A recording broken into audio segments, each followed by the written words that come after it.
Assalamualaikum warahmatullahi wabarakatuh. Hai teman-teman bidan, selamat datang di channel YouTube Kak Ebi.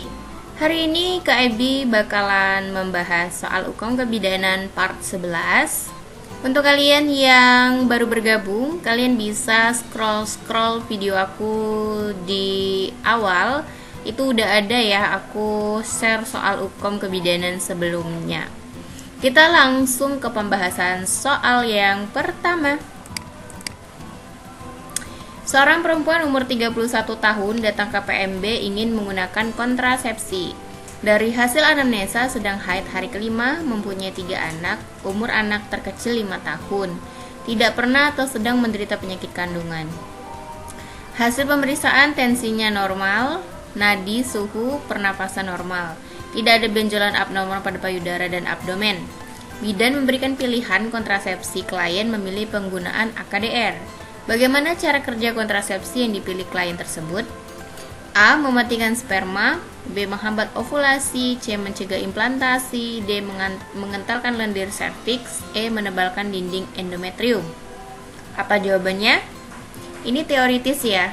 Jadi aku sarankan teman-teman untuk kalau menghafal mungkin sulit, tapi memahami sedikit banyaknya gitu ya. Apa jawabannya?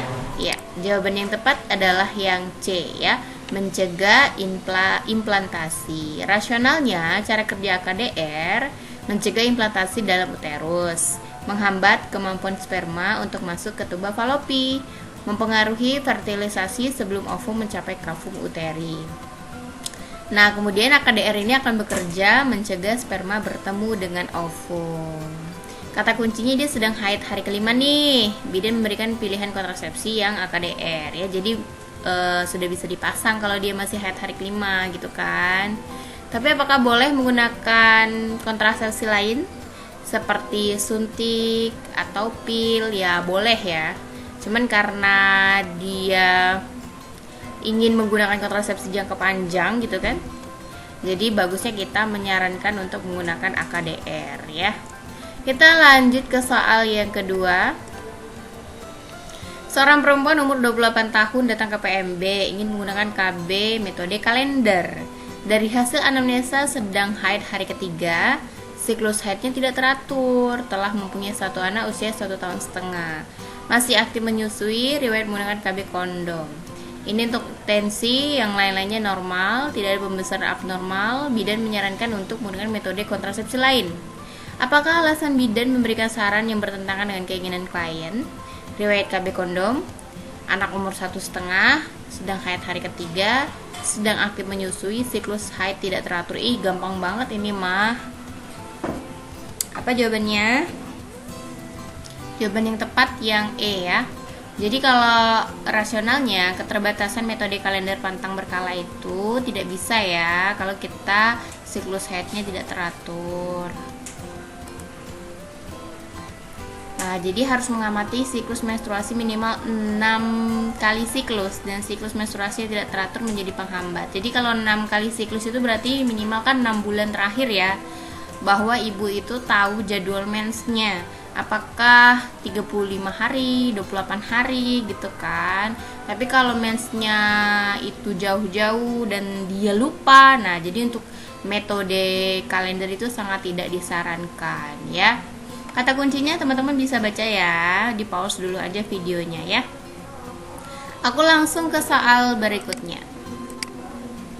Seorang perempuan umur 30 tahun ke PMB ingin mengganti KB pil kombinasi ke kondom karena suami sering keluar kota.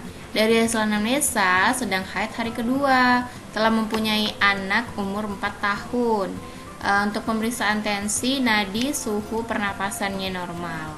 Kemudian bidan berikan konseling tentang alat kontrasepsi kondom. Apakah efek samping yang mungkin timbul dari alat kontrasepsi pada kasus di atas? Nostalgia, kenaikan berat badan, reaksi alergi dari bahan lateks, nyeri saat berhubungan seks, haid lebih banyak daripada biasanya. Ini gampang ya, kalau kalian nggak bisa jawab ini keterlaluan deh. Jawaban yang tepat adalah yang C ya.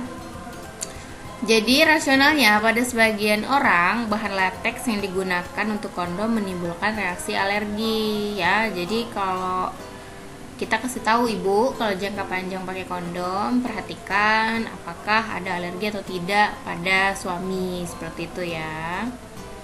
Oke, lanjut ke soal nomor 4. Seorang perempuan umur 34 tahun ke PMB ingin menggunakan KB pil kombinasi. Dari hasil anamnesa sedang haid hari keempat, telah mempunyai 2 anak, yang terkecil usia 3 tahun, tidak sedang menderita penyakit kardiovaskular, pemeriksaan tensi 120, nadi normal, suhu dan nafas normal, tidak ada pembesaran abnormal. Apakah efek samping yang mungkin timbul dari metode kontrasepsi pada kasus di atas? Efek samping ya, dari pil kombinasi ini yang ditanya. Ekspulsi, nyeri saat berhubungan seks, haid lebih nyeri daripada biasanya, haid lebih banyak daripada biasanya, pusing dan sputing pada 3 bulan pertama pemakaian. Ini mah gampang juga ya Allah. Apa coba jawabannya? Udah tahu ya? Ya, yang E ya. Jadi dia bisa bikin pusing dan sputing di 3 bulan pertama pemakaian pil KB ya. Jadi rasionalnya seperti itu. Ada juga yang bisa menyebabkan mual, pusing, ya, perdarahan bercak, nyeri payudara, kenaikan berat badan, itu juga ada efek samping. Tapi karena yang lebih dominan itu yang E ya. Oke, kita lanjut ke soal yang nomor 5. Seorang perempuan usia 25 akseptor KB pil kombinasi datang ke PMB karena pil telah habis. Dari hasil anamnesa sedang haid hari ketiga, telah mempunyai anak 1 umur 3 tahun. Tensi, nadi, suhu, pernapasan normal, tidak ada pembesaran pada payudara dan abdomen. Bagaimana cara kerja kontrasepsi pil kombinasi? Mematikan sperma, menebalkan dinding endometrium, menambah kepekatan lendir serviks, mencegah ovum dan sperma bertemu, mempercepat pergerakan selia tuba falopi. Apa nih jawabannya? Ini agak sulit ya karena teoritis juga yang ini. Iya, jawabannya yang C, menambah kepekatan lendir serviks. Jadi ini ada rasional cara kerja pil kombinasi. Yang pertama, dia mencegah pengeluaran hormon ya, LH, sehingga tidak terjadinya ovulasi, menyebabkan perubahan pada endometrium sehingga endometrium tidak siap untuk nidasi. Lalu menambahkan kepekatan lendir serviks sehingga sulit dilalui sperma. Pergerakan tuba terganggu sehingga transportasi telur ovum. Kemudian kata kuncinya tadi akseptor KB pil ya, dia mau pakai KB pil. Pertanyaannya kan bagaimana cara kerja pil kombinasinya ya. Oke, ke soal nomor 6. Perempuan usia 31 akseptor KB pil kombinasi datang ke PMB dengan keluhan kurang enak badan, muntah, lemas, merasa cemas. Apakah pil KB yang diminum masih aktif atau tidak? Dari hasil anamnesa, jarak antara muntah dan minum pil KB adalah 2 jam. Hasil pemeriksaan tensi, nadi normal ya. Apakah tindakan bidan pada kasus tersebut? Meminta minum pil esok hari, mengganti merek pil kombinasi lain, menyarankan minum pil kontrasepsi darurat, menyarankan menggunakan metode kontrasepsi lain, menenangkan ibu, meyakinkan pil kombinasi masih efektif. Ibunya udah muntah nih 2 jam. Disuruh apa ibunya? Ayo.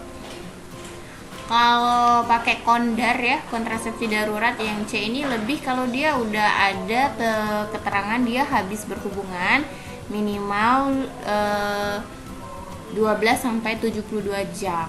Tapi ini kan nggak ada ya, berarti kita coret pilihan yang C ya. Nah, kira-kira apa nih? Ya, yang D ya, menyarankan menggunakan metode kontrasepsi lain. Bisa jadi ya, dia nggak cocok dengan pil kombinasi yang diminum. Jadi, pada akseptor KB pil, apabila muntah setelah menggunakan pil, sarankan untuk menggunakan metode kontrasepsi lain. Bisa dengan suntik ya, bisa dengan implan ya. Jadi atau IUD karena dia lagi mens tadi kan. Jadi boleh ya. Oke, kita lanjut ke soal nomor 7. Seorang perempuan umur 23 akseptor KB pil kombinasi datang ke PMB dan keluhan pil telah habis 1 minggu yang lalu dan terlambat haid 7 hari. Dari hasil anamnesa pernah 2 kali lupa minum pil dan pil diminum tidak sesuai jadwal. Tensi, nadi, suhu pernapasan normal, payudara tegang, abdomen tidak ada pembesaran. Apakah tindakan bidan pada kasus di atas? Memeriksa HCG urin, tetap melanjutkan minum pil KB kombinasi, merujuk ke puskesmas untuk melakukan USG, menyarankan menggunakan metode kontrasepsi lain, menjelaskan hal tersebut merupakan efek samping pil KB kombinasi. Kalian suruh yang mana? Dia keluhannya nih, dibaca ya. Telah habis 1 minggu yang lalu, terlambat haid udah 7 hari. Nah, udah 1 minggu nih terlambat haid. Kita suruh yang Oke, yang A ya, memeriksa HCG urin. Ya, kalau udah 7 hari terlambat mens tuh insya Allah kalau kita melakukan pemeriksaan urin itu udah positif. Kalau dia udah mau hamil, udah hamil maksudnya gitu ya, udah positif, udah jelas. Tapi ada beberapa akseptor atau beberapa orang itu yang masih butuh lebih dari 2 minggu untuk memiliki hasil HCG urin yang jelas positif 2 ya. Tapi tetap disarankan untuk melakukan tes pack dulu ya. Rasionalnya, akseptor KB pil kombinasi dengan riwayat lupa, tidak minum pil dan tidak mendapatkan haid harus periksa tes kehamilan. Nah, itu dia ya. Oke, kita lanjut. Soal nomor 8. Perempuan umur 28 tahun, akseptor KB pil kombinasi, datang ke puskesmas keluhan diare selama 2 hari.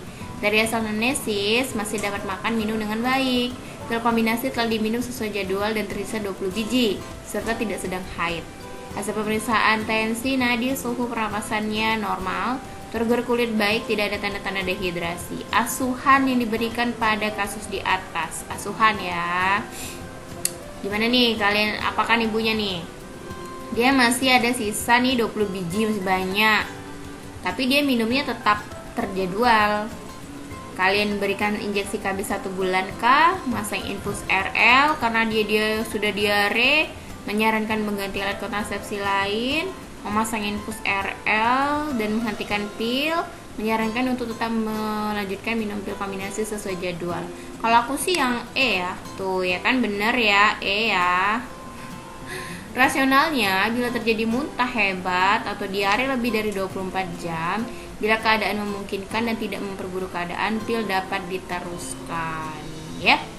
Oke, kita lanjut ke soal nomor 9. Seorang perempuan umur 23 datang ke PMB menggunakan KB suntik.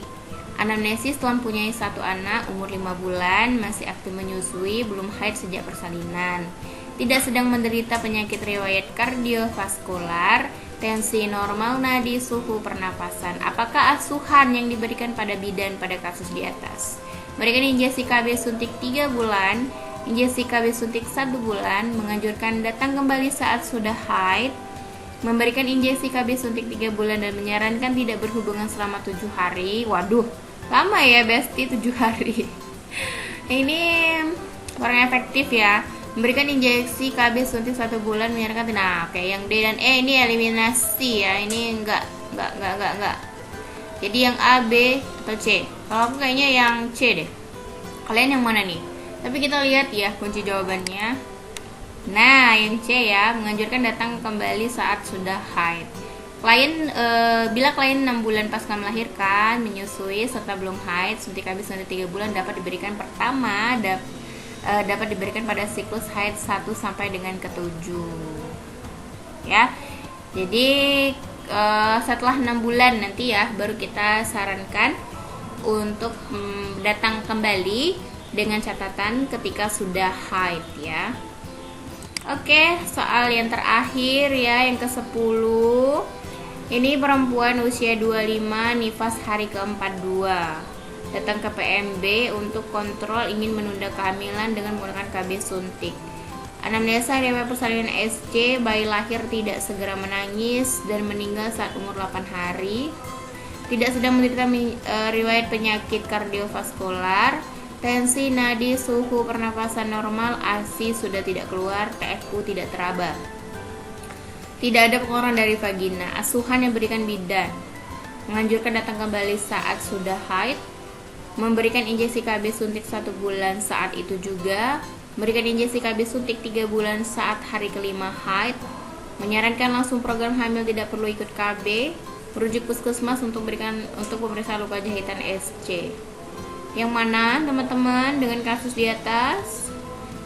Oke, boleh di pause dulu, kalian baca ulang, kalian pilih jawabannya, dan kunci jawabannya adalah yang B. Memberikan injeksi KB suntik 1 bulan saat itu juga. Bila pasca bersalin mulai 3 minggu setelah melahirkan dan tidak menyusui, suntikan kombinasi dapat diberikan ya. Oke, kata kunci keywordnya nifasnya udah 42 hari ya. Berarti udah masuk di 3 minggu ya, lebih ya. Ingin menunda kehamilan dengan menggunakan KB suntik. Kalimatnya ingin menunda kehamilan, kata kuncinya. Maka kalian berikan KB suntik 1 bulan ya. Bayinya meninggal umur 8 hari karena dia sesar ya teman-teman ya. Sebenarnya nggak apa-apa sih kita suruh dia untuk hamil lagi, cuman karena posisinya dia operasi, maka kita sarankan menggunakan KB dulu. Oke? Mungkin sekian dulu video dari aku. Terima kasih. Jangan lupa bantu aku dengan subscribe, like, dan share.